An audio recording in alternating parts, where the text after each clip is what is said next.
Hello dear students, welcome back to your online class, The Mission to Learn Math। आज की इस video में हम लोग पढ़ेंगे एक्सरसाइज 20B। यदि आप एक्सरसाइज 20A को अच्छी तरह से समझ गए हैं, ठीक है, तो आपको एक्सरसाइज 20B समझने में बहुत ही आसानी होगी। ठीक है, अगर आपका कंसेप्ट क्लियर है तो ये आपके लिए बहुत ईजी होगा। ये उससे थोड़ा सा डिफरेंट है।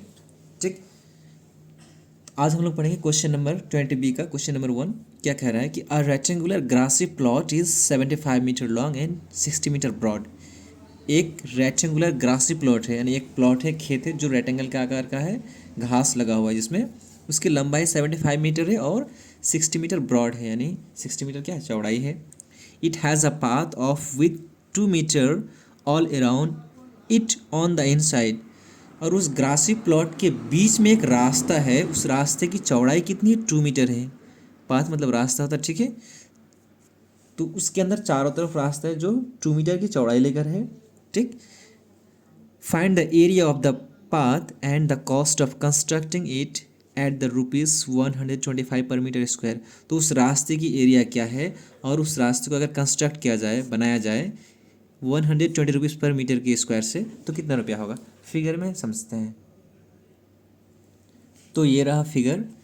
ठीक है, क्या बोल रहा है फिगर में कि एक रेक्टेंगल प्लॉट है, यानी एक प्लॉट है रेक्टेंगल का, ठीक, जिसकी लंबाई 75 मीटर, यानी 75 मीटर इसकी टोटल लंबाई है, लेंथ है। और आपका 60 मीटर क्या है, ब्रॉड है, चौड़ाई है, यानी 60 मीटर ये क्या है, इसकी चौड़ाई है। ठीक, हो गया। इसके बीच में 2 मीटर का है चौड़ाई का एक रास्ता है, 2 मीटर चौड़ाई का, यानी ये रास्ता है ये पूरा। ठीक है, कितना मीटर का है ये, इसकी चौड़ाई 2 मीटर, नहीं यहाँ से लेकर यहाँ तक, पूरे यहाँ तक कितना है, 2 मीटर है। ये भी पूरा 2 मीटर का है। ठीक है, इधर भी 2 मीटर का है और इधर भी 2 मीटर का है। ध्यान से समझेंगे कि एक रेक्टेंगुलर प्लॉट है और उसके अंदर में 2 मीटर का एक रास्ता है जो चारों तरफ है। ठीक, तो क्वेश्चन कह रहा है कि इसका एरिया क्या होगा, इस रास्ते का अंदर में जो ये है रास्ता है, इसका एरिया क्या होगा। और उस रास्ते को अगर बनाया जाए, कंस्ट्रक्ट किया जाए 125 रुपीज़ पर मीटर स्क्वायर से, तो कितना पड़ेगा। यानी इसको बनाने के लिए सबसे पहले क्या करेंगे, इसका नाम रख लेते हैं हम ABCD, और बीच वाला का नाम लिख लेते हैं, हम कुछ भी रख सकते हैं। हम MNOP कर लिख लेते हैं, MNOP। ठीक है, मैंने रख लिया नाम। तो यहाँ पर अगर मैं बाहरी रेक्टेंगल का अगर एरिया निकालता हूँ, उससे अगर अंदर वाले रेक्टेंगल का एरिया निकाल कर अगर माइनस कर देता हूँ, तो मुझे रास्ता का एरिया क्या हो जाएगा, प्राप्त हो जाएगा, मिल जाएगा। तो सबसे पहले हम क्या करेंगे, जो बाहरी जो रेक्टेंगल है ABCD का हम एरिया निकालेंगे।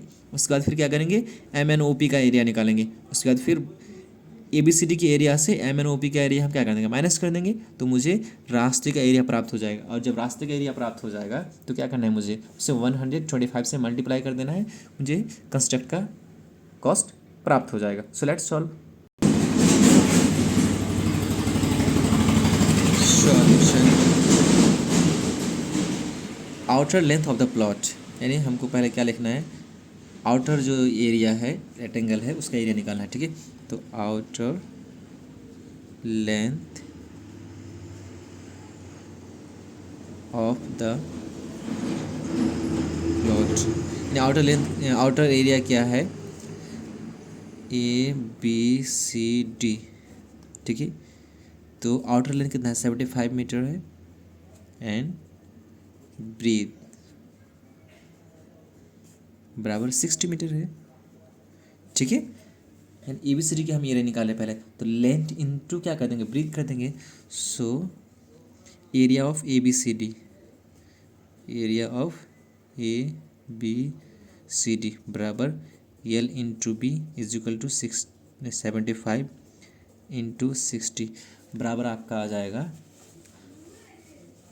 अगर हम 75 को 60 से मल्टीप्लाई करते हैं तो जीरो का पहले जीरो बैठा देते हैं, 6 5 30 का फिर जीरो कैरी होगा 3, 6 7 42 प्लस 3 43 44 45,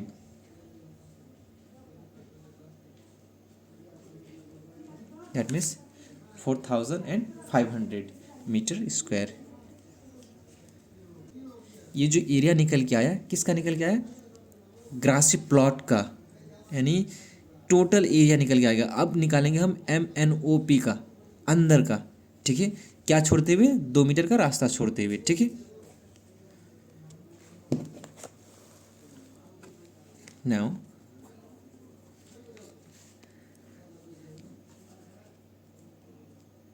इन द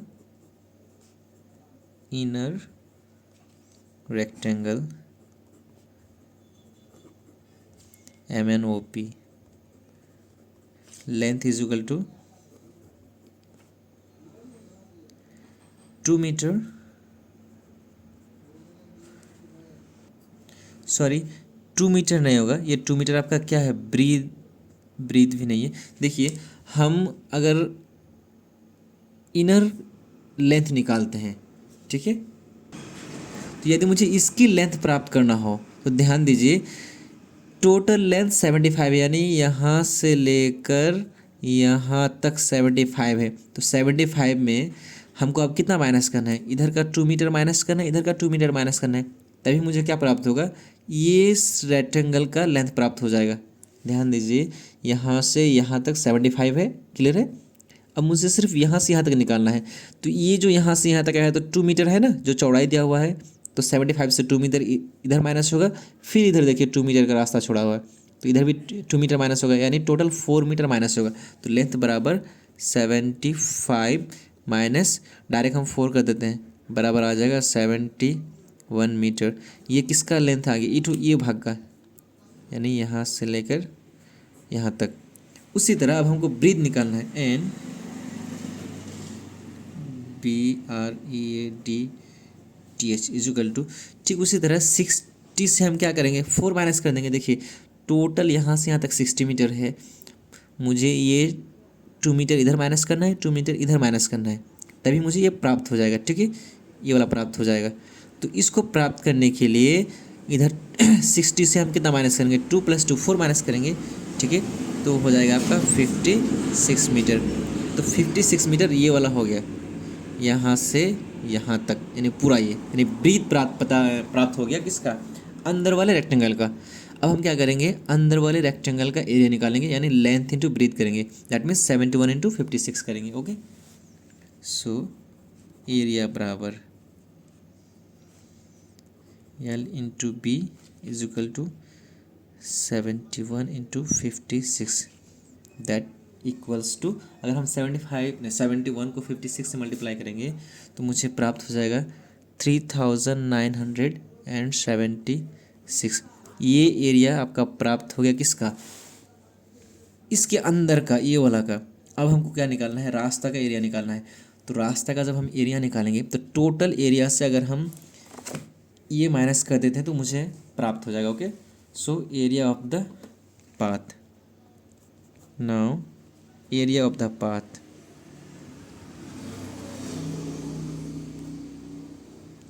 एग्ज़ाम में सॉल्व करते समय आप लैंग्वेज ज़रूर लिखेंगे, क्योंकि लैंग्वेज में नंबर कटती है। अगर आप लैंग्वेज नहीं लिखते हैं तो नंबर आपका कट सकता है, इसलिए आप ज़रूर लैंग्वेज लिखेंगे, ठीक है। So area of the path is equal to कितना, यानी टोटल एरिया कितना मेरा निकल के आया है, 4500 माइनस 3976। अगर हम घटाएंगे उसको तो मुझे प्राप्त हो जाएगा 524 मीटर स्क्वायर। ये जो 524 मीटर स्क्वायर है, ये क्या है मालूम है, ये इस रास्ते का एरिया है, ये रास्ते का, इस पाथ का, ठीक है। अब बोल रहे हैं कि यदि 1 मीटर पर स्क्वायर का अगर कंस्ट्रक्ट करने का 125 मीटर हो तो 524 मीटर स्क्वायर कितना पड़ेगा। तो सिंपल सी बात है, उसको क्या कर देंगे, मल्टीप्लाई कर देंगे। Okay, rate of constructing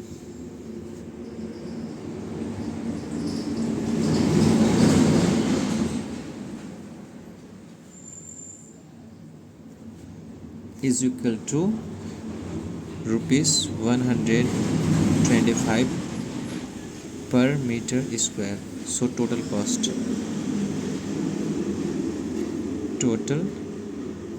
cost is equal to 524 × 124, that is अगर आप इसको आपस में मल्टीप्लाई कीजिएगा तो आपको प्राप्त हो जाएगा 6550 rupees answer. Okay, I hope you understood. अगर आपको नहीं समझ में आया हो या कहीं पर कुछ प्रॉब्लम हो या क्वेश्चन हो, आप बिल्कुल कमेंट सेक्शन में लिख कर भेज सकते हैं। I will try my best to reply the answer.